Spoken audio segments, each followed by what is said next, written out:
नमस्कार दोस्तों, स्वागत है आपका धार्मिक शास्त्र YouTube चैनल की अनसुनी, रहस्यमयी तथा पौराणिक कहानियों और प्रसंग में। तो आज हम लेकर आए एक अद्भुत प्रसंग स्टोरी, जिसमें एक तरफ भगवान राम का आदर्श, उनकी प्रतिज्ञा और उस प्रतिज्ञा के पालन की प्रतिबद्धता है, वहीं दूसरी तरफ उनकी एक भक्त की प्रतिज्ञा और समर्पण है। तो देखते हैं कि किसकी जीत होती है जब भक्त और भगवान की प्रतिज्ञाएं टकराती हैं।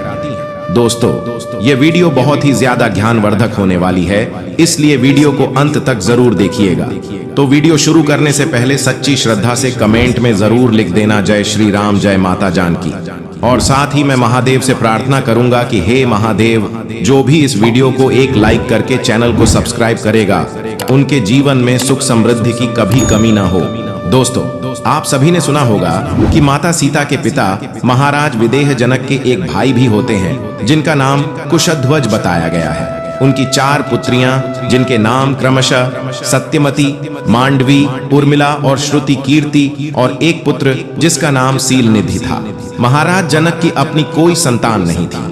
माता सीता तो साक्षात जगत जननी थी, जो खेत में एक घड़े से प्रकट हुई थी। महाराज जनक ने उनका पालन पोषण किया था और इस तरह वह जनक की पुत्री बनी थी।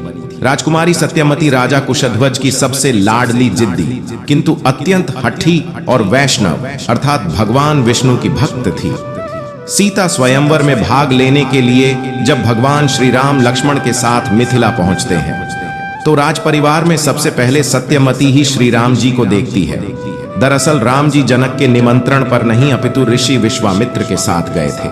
अतः जहां जहां ऋषि विश्वामित्र जाते थे, वहां वहां साथ में दोनों राजकुमार उनके शिष्य और अंग रक्षक की तरह जाते थे। विश्वामित्र जी चलते चलते जहां कहीं रास्ते में कोई ऋषि आश्रम मिलता, तो वहां विश्राम करते थे और अगले दिन पुनः प्रस्थान करते थे। इसी क्रम में जनकपुर के 8 कोस पहले महान ऋषि जमदग्नि पुत्र भगवान परशुराम के अनुज पुत्र परम वैष्णव और भगवान के भक्त महर्षि उपमन्यु का आश्रम था, जहां पर सदैव शास्त्रार्थ चलता रहता था। दूर दूर से लोग वहां शास्त्रार्थ प्रतियोगिता के लिए आया करते थे।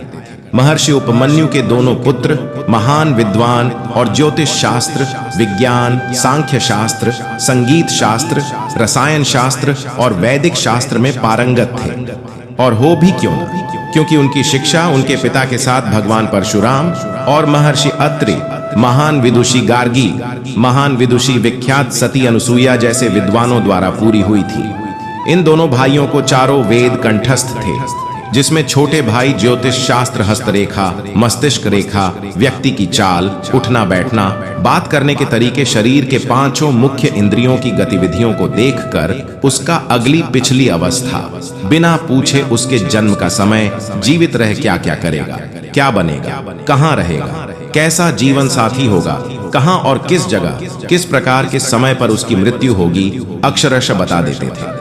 अतः उनका नाम अवस्थी था। उनके बड़े भाई, जिनको पक्षियों से बड़ा लगाव था, उनके पास एक बाज था जो उनकी भाषा समझता था, और वह खुद सभी पशु पक्षियों की भाषा समझते थे। यहाँ तक वह पेड़ पौधों से भी बात कर लेते थे। बाज पालने की वजह से ऋषिपुत्र का नाम बाजपाई था। अवस्थी और बाजपाई सगे भाई थे। उनकी ख्याति पूरे आर्यावर्त में थी। विश्वामित्र जी उनके आश्रम में पहुंचे और उसी दिन ऋषिपुत्र बाजपाई से अपने पिता की आज्ञा लेकर अपनी 3 दासियों के साथ पशु पक्षियों की भाषा सीखने राजकुमारी सत्यमती पधारी थी। महर्षि उपमन्यु ने महर्षि विश्वामित्र का शिष्यों सहित स्वागत किया। रथ सेना देखकर लक्ष्मण द्वारा प्रश्न किए जाने पर महर्षि ने राजकुमारी के बारे में बताया। अयम कन्या सत्यमती राजपुत्री कुश ध्वज, परम विदुषी कुशाग्र बुद्धि वैष्णवी सनातन, अर्थात यह महाराज कुशध्वज की सत्यमती नामक सुपुत्री है, जो स्वयं महान विदुषी भगवान विष्णु की भक्त कुशाग्र बुद्धि वाली है। राम जी पूछते हैं कि इनका इस भयानक वन में आने का क्या प्रयोजन है। तो महर्षि कहते हैं, पशु पक्षी, नदी, वृक्ष, कीड़े मकोड़े, सभी जीवित प्राणी अपने अपने योनि में अपने अपने सहवासी से बात करते हैं, और मेरा बड़ा पुत्र उन सभी की भाषा जानता समझता है, और यह वही भाषाएं सीखने हेतु बाजपाई के पास आई हैं। ऋषि उपमन्यु की यह बात सुनकर लक्ष्मण ने धीरे से राम जी के कान में फुसफुसाते हुए उस भाषा को सीखने की प्रार्थना की। भगवान राम ने मुस्कुराते हुए लक्ष्मण का नाम लेकर विद्या सीखने की प्रार्थना की और ऋषि की अनुशंसा से दोनों ने बाजपाई ऋषि को गुरु बनाकर वह दुर्लभ विद्या सीखी और 3 दिन में उन्होंने कठिन परिश्रम से सारी भाषाएं सीख ली। आपकी जानकारी के लिए ऋषि बाजपाई द्वारा दी गई विद्या से ही भगवान राम वन के सभी जीव जंतुओं से बात करते हैं। रामचरितमानस में भी आता है, जब माता सीता का हरण हो जाता है तो राम जी वन के पेड़ पौधों और जीवों से पूछते हैं, हे खग, हे मृग, हे मधुकर श्रेणी, तुम देखी सीता मृग नयनी। राजकुमारी सत्यमती जो भाषा कई महीनों से सीख रही थी पर अभी तक आधा भाग भी पूरा नहीं कर पाई थी, वह समस्त विद्या दोनों भाइयों ने 3 दिन में सीख ली थी। यह सुनकर राजकुमारी ने उनको देखने की आज्ञा मांगी और दूर से ही युगल कुमार श्याम और गौर को देखा। राम जी को देखकर वह क्षत्रिय कन्या वहीं प्रतिज्ञा करती है कि विवाह करूंगी तो दशरथ पुत्र राम से, वरना आजीवन कुंवारी रहूंगी।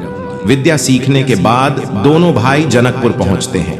वहां धनुष भंग करके जगत जननी माता सीता का विवाह परम पिता के अवतार श्री राम से होता है। आपको यह भी मालूम है कि जयमाला के साथ ही राम जी ने एक पत्नी व्रत की प्रतिज्ञा कर ली थी। जब भरत, लक्ष्मण, शत्रुघ्न को देखकर ऋषियों के परामर्श पर कुशध्वज अपनी पुत्रियों के विवाह भी दशरथ पुत्रों से करने की बात करते हैं, उनका यह वचन सुनने योग्य है। शृणु भ्राता दैविक्षा मिकैक्षैव च सत्यमती पाणिग्रहणम दशरथ पुत्रो अग्रजः मांडवी कन्या दानम द्वातीय पुत्रो भरतैव वा उर्मिला श्रुति कीर्तिः लक्ष्मणः रिपुदम नैव सह। अर्थात, हे भ्राता, देवताओं की प्रेरणा से मेरे मन की यह इच्छा है कि मैं अपनी चारों पुत्रियों का विवाह दशरथ के इन चारों कुमारों से करूं, जिसमें बड़ी पुत्री को श्री राम की पत्नी, दूसरी मांडवी को भरत और उर्मिला और श्रुति कीर्ति के विवाह क्रमशः लक्ष्मण और शत्रुघ्न से करूं। जब यह प्रस्ताव राजा दशरथ के समक्ष लाया जाता है तो दशरथ जी ने अपने सभी पुत्रों से उनकी राय पूछी तो राम के अलावा सभी ने हाँ कर दिया और उनके विवाह सुनिश्चित हो गए। किंतु राम जी ने अपनी प्रतिज्ञा एक पत्नी व्रत की बात रखकर और रघुकुल की प्रतिज्ञा प्राण जाए पर वचन न जाए बताकर विवाह से इनकार कर दिया। सत्यमती को मना करना मुसीबत को निमंत्रण देना था। उसने अपनी प्रतिज्ञा दोहराई कि विवाह करूंगी तो सिर्फ राम से, वरना मरना पसंद करूंगी या आजीवन कुंवारी रहूंगी। आत्मदाह करने को उद्धत राजकुमारी को समझाने के लिए राम जी देवऋषि नारद का आवाहन करते हैं। देवऋषि ने राजकुमारी को समझाया कि आत्मदाह करके भी तुम्हारी आत्मा भटकती रहेगी। प्रेत योनि के समस्त कष्ट बतलाए और मनुष्य योनि में ही भगवान राम के नाम जप और तपस्या की शिक्षा दी। यह भी बताया कि जगत जननी माता सीता तो उनकी महामाया है।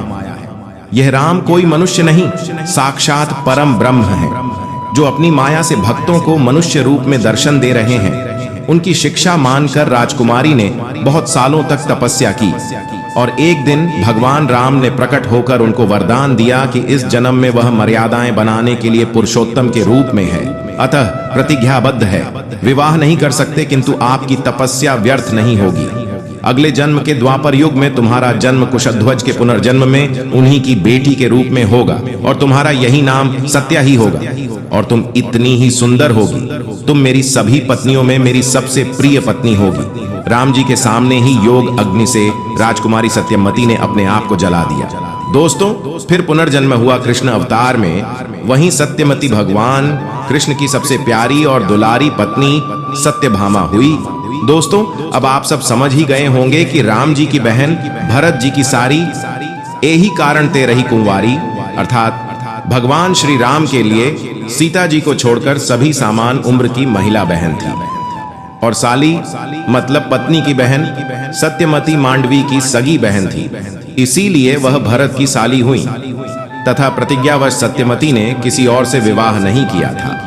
तो दोस्तों, आज की वीडियो में बस इतना ही। आपको हमारे द्वारा दी गई जानकारी कैसी लगी हमें कमेंट करके जरूर बताएं और इस वीडियो को एक लाइक करें, अपने दोस्तों के साथ शेयर करें और अभी तक आपने हमारे चैनल को सब्सक्राइब नहीं किया है तो हमारे चैनल को सब्सक्राइब करके बेल आइकन को प्रेस कर दें ताकि ऐसी ही ज्ञानवर्धक जानकारियां आप तक पहुंचती रहें।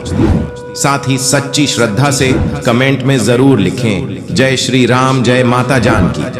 तथा देवों के देव हर हर महादेव सदैव आप पर अपनी कृपा बनाए रखें। और इस वीडियो को अंत तक देखने के लिए आपका बहुत बहुत धन्यवाद। जय श्री राम।